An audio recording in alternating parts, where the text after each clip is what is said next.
ఆంధ్రప్రదేశ్లో యువతకి వ్యక్తి పూజ మానసిక రోగం అనే సైకలాజికల్ డిసార్డర్ ఇంజెక్ట్ చేశారు నరాన. ముఖ్యంగా కాపు యువత జీవితాలు నాశనం చేశారు. 10th క్లాస్ వరకు మెరిట్ స్టూడెంట్స్ అయి ఉన్న వాళ్ళు మీ మాయలో పడిపోయి ఇంటర్మీడియట్లో చదువు ఆపేసి మీ చుట్టూ మీ సినిమాలకి ఫ్లెక్సీలు కడుతూ బ్యానర్లు కడుతూ చదువు సట్టుబండలై జీవితాలు నాశనం పోయిన వాళ్ళు లక్షల మంది ఉన్నారు. చిరంజీవి గారు, దయచేసి చెప్పండి, మీకే బాధ్యత ఉంటే సెలబ్రిటీ వర్షిప్ సిండ్రోమ్ అనేది ఒక మానసిక రోగమని,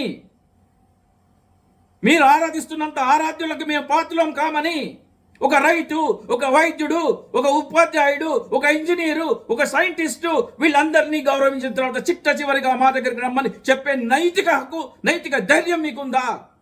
సినిమా వాళ్ళందరూ కళామ తల్లి ముద్దు బిడ్డలు అంటారు. ప్రపంచంలో మీరే ముద్దు బిడ్డలు ఎవరు లేరా? ఇంజనీర్లు ఉన్నారు, విశ్వకర్మ ముద్దు బిడ్డలు, విద్యాబోధన చేసేవాళ్ళు సరస్వతి తల్లి ముద్దు బిడ్డలు, ఆరోగ్యం వైద్యులేమో ధన్వంతరి ముద్దు బిడ్డలు.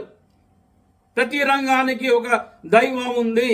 అందరూ ముద్దు బిడ్డలే. మీరేమి ఆకాశం నుంచి ఊడిపడలేదు.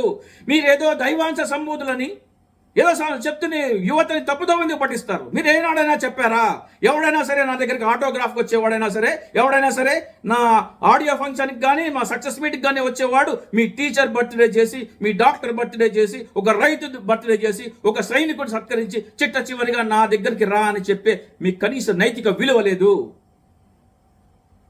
సమాజంలో వాళ్ళందరి తర్వాత చిట్ట చివరిన మీ స్థాయి, మీరు ఓన్లీ ఒక ఎంటర్టైనర్, మొహానికి రంగులేసి తై తగ్గలాడే ఒక ఎంటర్టైనర్ మాత్రమే. మీ ఎంటర్టైన్మెంట్ ఒక వ్యక్తి పూజ మానసిక రోగంగా మార్చి ఇంజెక్ట్ చేసి చేసి చేసి చేసి మీరు గొప్ప వ్యక్తులని, సమాజాన్ని ఉద్ధరించే వ్యక్తులని తప్పుదో పట్టిస్తున్నారు. మీకు సమాజం పట్ల మీకు కానీ మీ తమ్ముడికి కానీ ఏనాడైనా సమాజంలో ప్రజల మధ్యలో కూర్చుని ఒక రాజకీయ నాయకుడు అంటే ప్రజలతో మమేకం అవ్వాలి. మీ తమ్ముడేమో తలుపుడు బిడాయించుకొని ఏడాదికి 365 రోజులు ఉంటే 5 రోజులు మాత్రమే ప్రజల్లో ఉండి 360 రోజులు రూమ్లో తలుపులు వేసుకుని పుస్తకాలు చదువుతా అని చెప్తాడు.